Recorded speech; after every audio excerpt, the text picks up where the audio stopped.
Olá a todos, boa noite. Estamos aqui mais uma vez, no nosso encontro das quartas-feiras.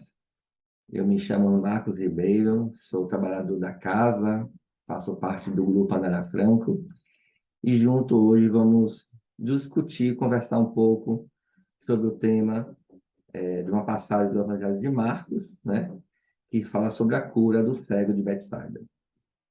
Antes de iniciarmos o nosso bate-papo, eu gostaria de convidar todos para uma prece de abertura. Aqueles que se sentirem à vontade, podem fechar os olhos, né? Ou, se não, podem nos acompanhar de forma mental. Amigo Jesus, mais uma vez estamos aqui reunidos em Teu nome, buscando aprender um pouco sobre a palavra, sobre os Teus ensinamentos.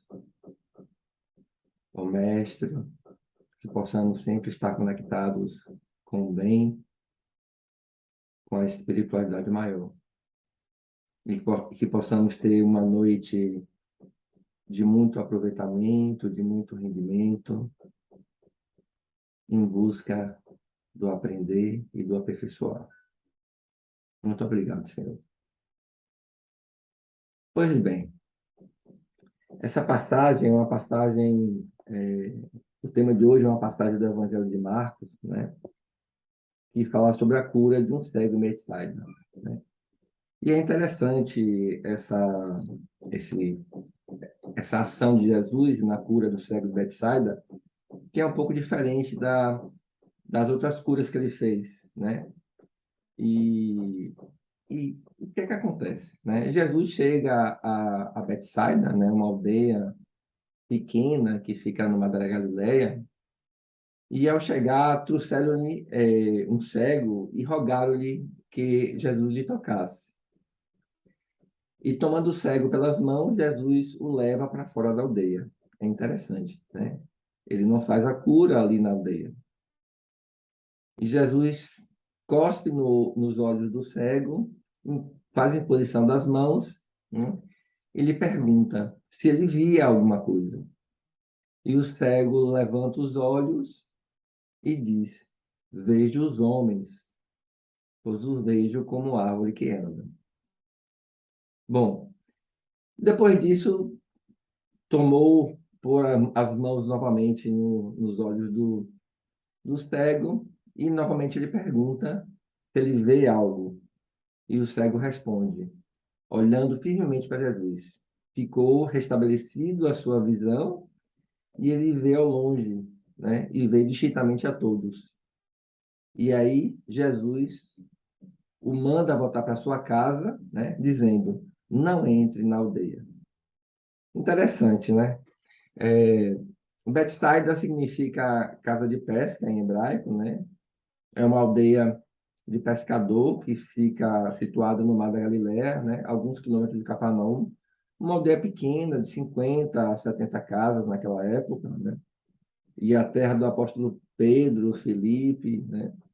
E é o palco dessa cura realizada por Jesus, uma cura interessante, né? Uma cura que Jesus faz diferente dos outros, né, que ele havia feito. Primeiro porque ele usa de um recurso material, que é passar saliva nos olhos do cego. E o que é que a gente pode refletir sobre essa passagem, né?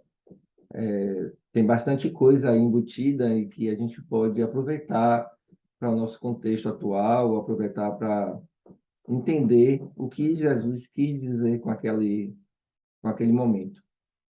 E o interessante é que o nome dos amigos daquela aldeia, né, que conduziram o cego até Jesus, eles ficam meio que escondidos na palavra trouxeram, né, e suplicaram a Jesus. Então, não há explícito quem foi que levou aquele cego até Jesus. E aí a gente pode pensar um pouquinho sobre esse momento, né, e trazer quantos amigos visitam, né, a nossa Betsaida, né? Quantos amigos visitam a Betsaida do nosso coração para nos estimular ao bem, para nos estimular a nos melhorar, a estar, né, melhor naquele momento, né? Quantos amigos conduzimos até Jesus para ajudá-lo também a enxergar novamente, né? Nosso papel também pode ser esse. E Jesus, ao iniciar o processo de cura, o faz com carinho. Ele toma o cego pelas mãos, afasta do foco de dificuldades, que é aquela aldeia onde ele convive, né? E levou para fora da aldeia. Naquele momento ali, a gente tem a aldeia física, mas a gente vai perceber que esse termo aldeia aí vai muito além disso, né? E o gesto de pegar o doente, né, pela mão, revela uma atenção, uma simpatia, um cuidado, são ações que a gente pode fazer também com o nosso semelhante, né?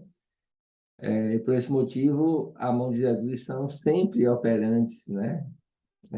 Espelhando o amor no próximo, amor de modo incansável, né? Quantas vezes chegam pessoas novas na casa espírita e que não têm o conhecimento da espiritualidade e nós pegamos pela mão e mostramos, né, essas oportunidades. É interessante a gente pensar um pouco sobre isso, né? E por que Jesus mandou o cego voltar para casa e não para a aldeia, né?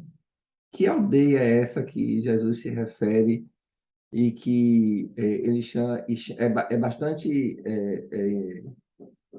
importante nessa passagem, né? É uma das situações que a gente tem que, né, refletir e que encerra o relato no Evangelho de Marcos, né? Que é voltar para casa e não voltar para a aldeia, né?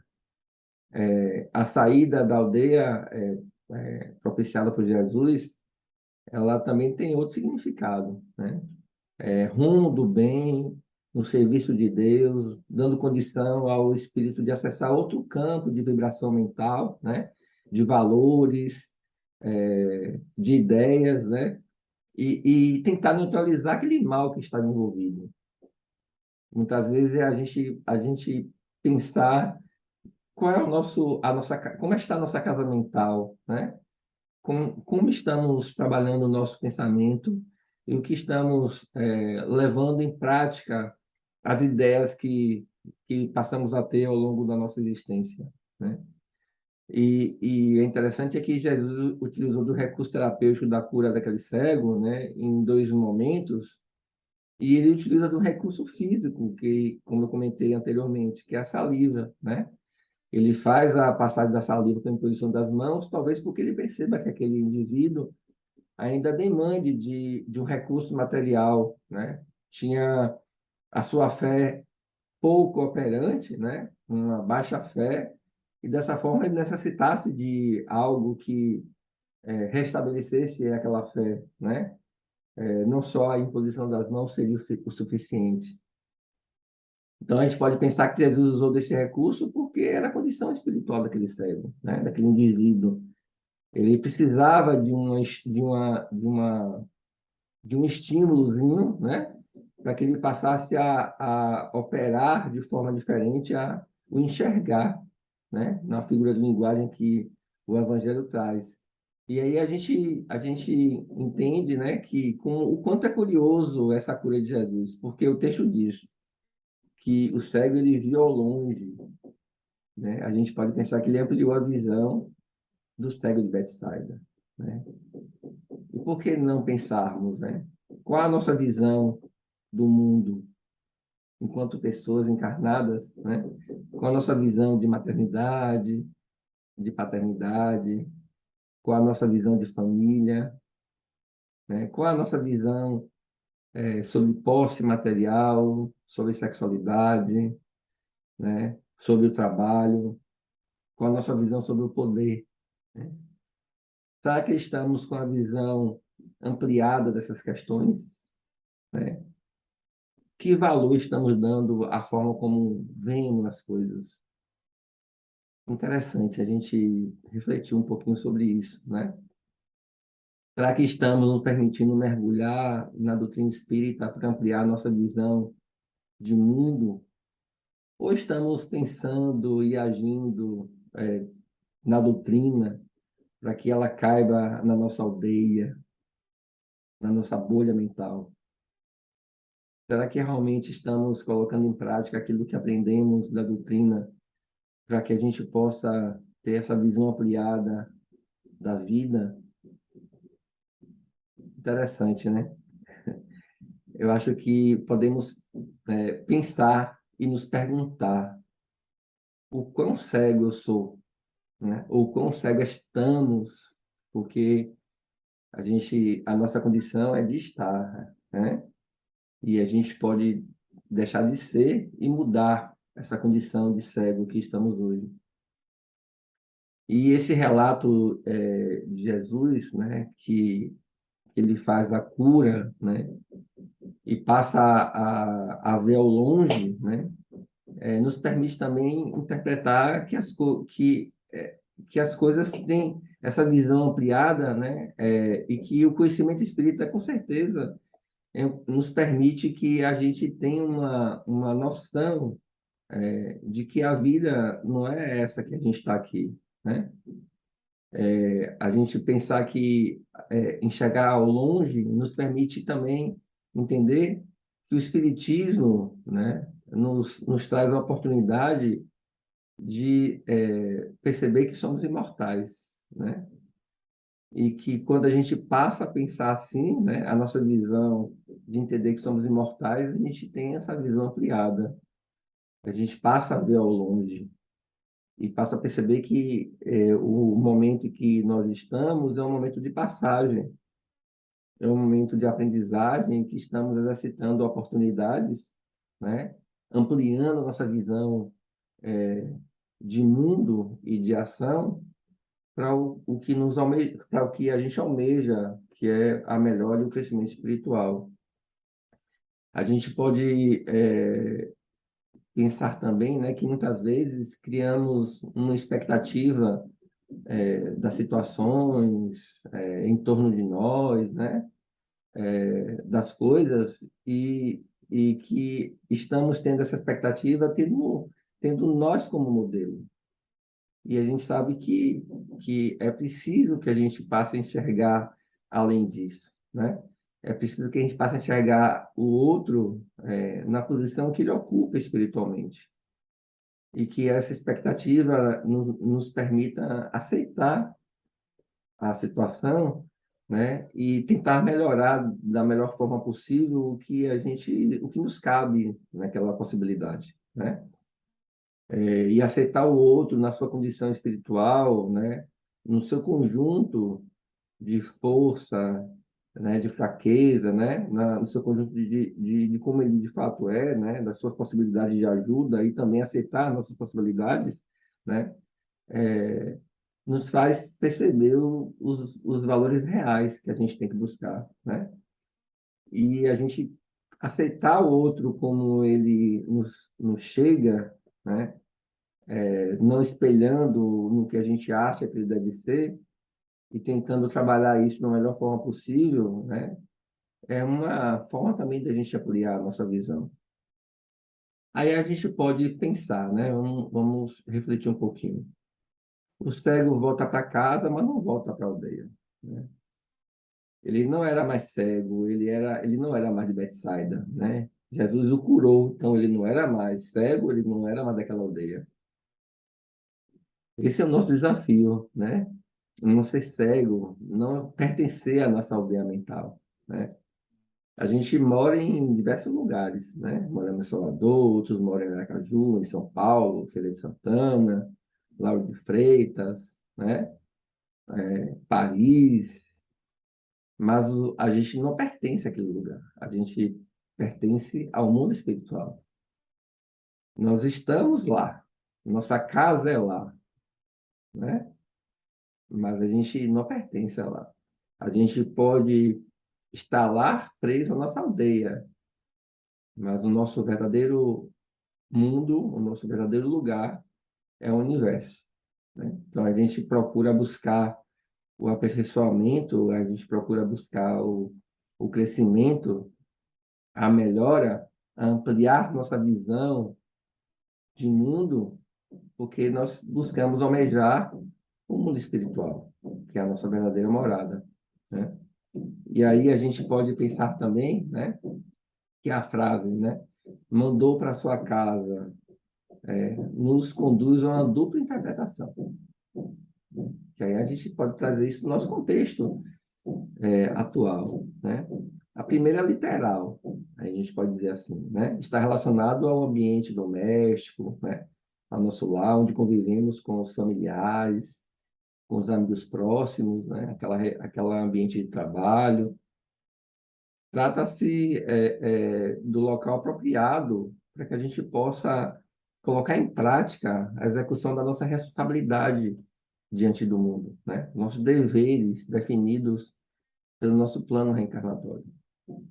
E às vezes a gente fica almejando, né, oportunidades de ação e, na verdade, nós estamos na melhor família, nós nascemos no melhor lugar, naquele momento, para aquela nossa condição, para que a gente possa colocar em prática e ampliar a nossa visão. Sair da nossa aldeia, da aldeia que criamos, né, e voltar para a nossa casa, a casa verdadeira, a casa do mundo espiritual, né, colocando em ação os ensinamentos de Jesus. E a segunda interpretação que a gente pode fazer, né, a respeito é a casa íntima, né? A mente do espírito, o plano onde se opera as aquisições necessárias ao progresso espiritual, né? Então, a gente vê aí que voltar à sua casa, né, é exatamente isso, a gente colocar em prática aquilo que a gente pode ser melhor, né, no ambiente que nascemos, na condição em que viemos, com as pessoas em que convivemos, né, aceitar a condição daquela pessoa e tentar trabalhar isso da melhor forma possível, e ao mesmo tempo reavaliar a nossa casa mental, tentando aperfeiçoar esse ensinamento, né? Como diz Buda, né, somos aquilo que pensamos, né? E aí a gente tem que todos os dias refletir como está a nossa casa mental, como a gente está colocando as possibilidades de ampliar a nossa visão, né? A gente vive prisioneiro de hábitos, né? Infelizes, de viciações, né? Antes do entendimento espírita surgir em nossa vida, a gente vivia preso a muitos valores ainda que não eram dignos de aprimoramento, de crescimento, né? Não eram aplicáveis à nossa evolução espiritual. E isso nos faz refletir o quanto é importante investir na aquisição de valores morais, desenvolvendo virtudes e combatendo o mal, né? O mal pequeno, aquele que muitas vezes é aquele mal que a gente diz que não faz mal a ninguém, mas na verdade todo mal é mal, né? Esse processo de mudança pode ser favorecido pelas práticas espíritas e feito o trabalho que não chega todos os dias, né? Não só aquele da nossa casa de morada, né, familiar, nossa casa de morada profissional, né, onde convivemos com colegas de profissão, mas como também uma grande oportunidade quando estamos na casa espírita e nos reunimos no evangelho doutrinário, né, nos estudos, né, das obras, da codificação, das obras de autores importantes que, né, complementam a codificação de Kardec, no trabalho de assistência, na promoção à saúde, né, no atendimento aos necessitados, desde encarnados e encarnados, né, atendimento fraterno, mediúnico. Então, essas são oportunidades que a gente tem de aprimorar, né, a nossa visão para que a gente possa ter uma casa mental melhor, né, e que a gente possa voltar para a verdadeira casa, a casa em que o Cristo nos propõe. Então, é isso que a passagem do Evangelho traz, né? E que a gente tem que o tempo inteiro, né, ressaltar e nos perguntar o quão cego eu estou, né? Porque a gente não pode ser cego, a gente pode estar, mas a gente tem a oportunidade de ampliar a nossa visão, né? Passar a enxergar as coisas por outro ângulo, né? E essa aldeia que Jesus se referia, né, a aldeia mental e a aldeia espiritual, né? É algo que não pode ser deixado, passar despercebido por nós, né? Hoje, me parece estarmos vivendo em um mundo altamente conectado, né? Com muitas possibilidades de conhecimento globalizado, né? Podemos, né, falar com pessoas do outro lado do mundo, né? Mas, ao mesmo tempo, essas possibilidades não permitem também o agravamento, né, dessa nossa aldeia mental. E aí a gente pode avaliar o que estamos consumindo de informação, né? Como estamos distribuindo esse conhecimento que a gente recebe sem um filtro, né? Sem colocar em avaliação aquilo que estamos recebendo. Essa possibilidade de comunicação é muito primorosa, né? Ó, nós estamos aqui agora, quantas pessoas estão assistindo esse bate-papo, né? A qualquer parte do mundo, né? A tecnologia está aí para isso, para nos beneficiar, né? Nos permitir falar com pessoas e estreitar laços, né? Mas essas possibilidades, muitas, não podem ficar simplesmente nos privando, né, de enxergar o além, né? De enxergar o ali do nosso lado.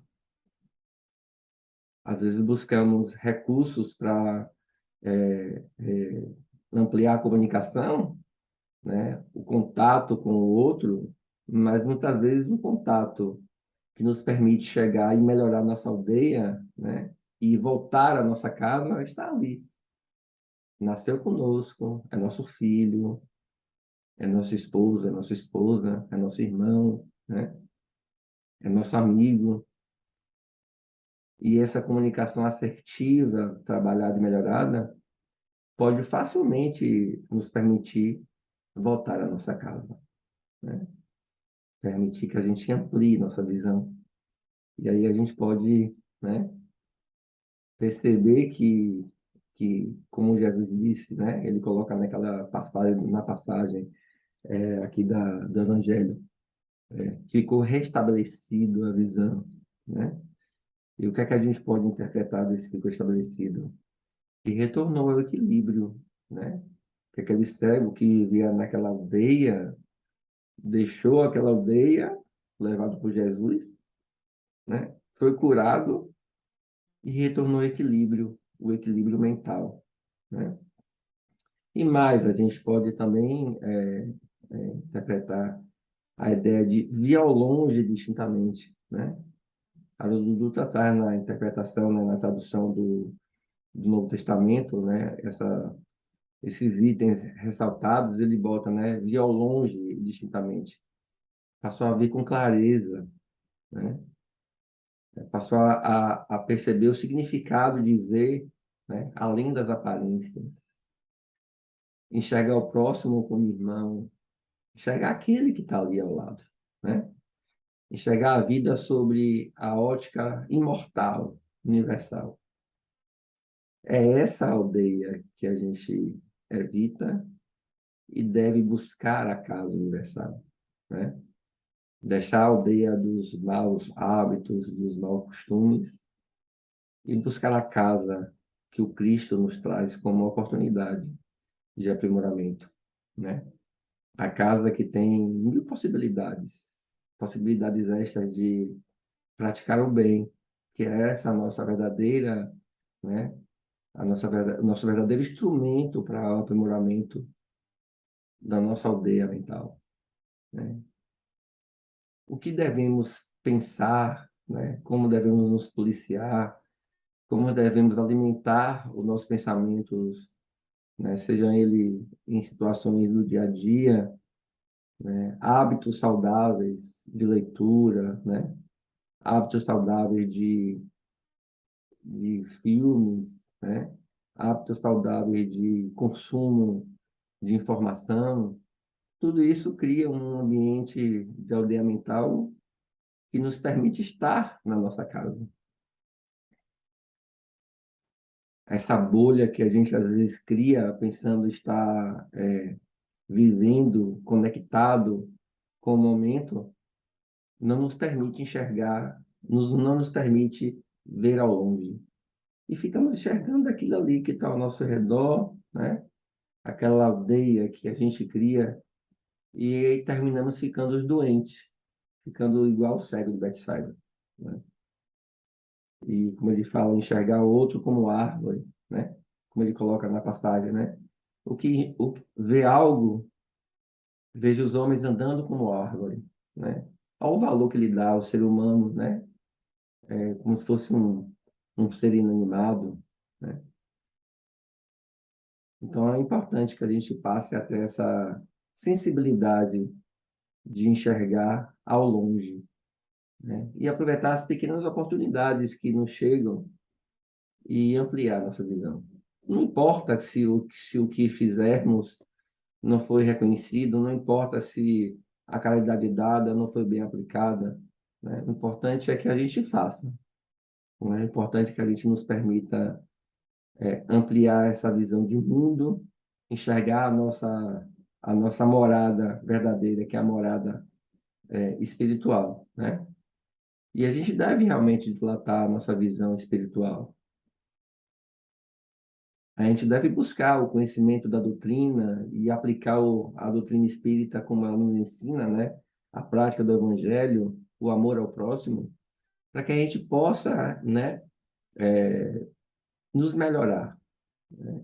E a gente sabe que se a gente busca o melhor que a vida nos oferece, né, em termos de conquistas morais, intelectuais, em termos de oportunidade, em termos de prática, né? Essa sim é uma ferramenta que pode, assim como o cego de Betsaida, ampliar a nossa visão.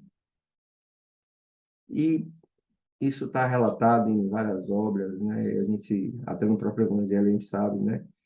Que a adoção da ação no bem, né, nos faz alcançar valores pelas vias naturais de progresso espiritual. E assim a gente evita, a gente foge, a gente, né, reduz aquela, aquele aprendizado pelo sofrimento, porque a gente sabe, se a gente não aprende, né, pelo amor, né, pela caridade, de alguma forma a gente vai, né, ser regido pela lei de causa e efeito e a gente vai ter que aprender pelo sofrimento, pela dor, né? E acho que é essa a mensagem que a passagem de Marcos nos traz sobre a cura do cego de Betsaida, né? É uma cura de Jesus que é bem diferente do que a gente está acostumado, né? Que necessitou de um recurso físico para que a gente reforce e retome a fé, né? E nos mostre, né, através do cego que é trazido no relato, o quanto que é importante a gente, né, despoluir a nossa aldeia mental para que a gente possa acessar a nossa casa universal, né, que é o mundo espiritual melhorado, né, que a gente possa estar imbuído de ferramentas positivas, de ferramentas da aplicação do bem, né, e que tenhamos essa casa mental da melhor forma possível. Bom, era essa a mensagem que eu trago para vocês, né?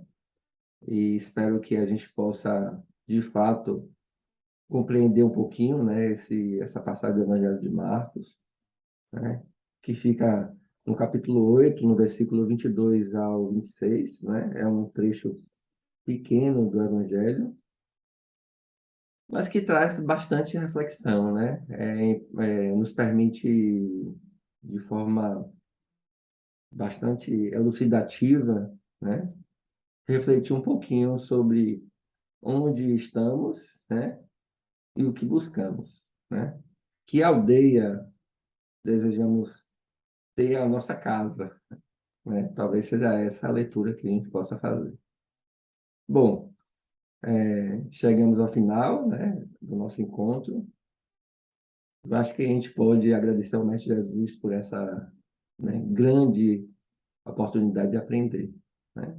Então, vamos fechar os olhos. Eu acho que é importante a gente se conectar com a espiritualidade para que a gente possa ter uma noite de sono reparador, né? Internalizar essas informações que muitas vezes parece ser difícil, mas é só uma questão de ampliar a visão e colocar em prática um pouquinho, né? Se a gente colocar em prática um pouquinho daquilo que a mensagem nos traz, já que é possível a gente já ir dissipando, né? Aquelas ferramentas ruins da nossa mente, né? Da nossa aldeia mental que hoje possuímos, ou que podemos estar, né? E não ser. Então vamos lá, né? Mestre Jesus, amigos espirituais, aquele que nós intitulamos anjo protetor, nosso anjo guardião. Obrigado mais uma vez por estar conosco, nos guiando, nos orientando, nos intuindo. Que nessa noite a gente possa, mais uma vez, tentar trabalhar um pouquinho a nossa aldeia mental, né? Tentando chegar à nossa casa, na morada do Pai. Que a gente possa reconhecer no próximo, naquele que está ao nosso lado, mesmo um pouco distante, próximo fisicamente, mas distante no contexto, né, espiritual ou emocional, que a gente possa reconhecer a oportunidade de se aproximar de ajuda, de caridade, da prática do bem. Que possamos cada vez mais estar sensíveis às oportunidades que nos chegam, que possamos aprender sempre, mestre, para que possamos alcançar uma morada no mundo espiritual, com trabalho imbuído no bem, de ajuda ao próximo, de ajuda a si mesmo. Muito obrigado, Pai, por estarmos aqui juntos mais uma quarta-feira e que possamos cada vez mais estar conectados com a espiritualidade maior. Muita paz. Obrigado a todos, né, por estar aqui mais uma vez, né, e possamos nos encontrar em breve para mais um bate-papo. Até mais.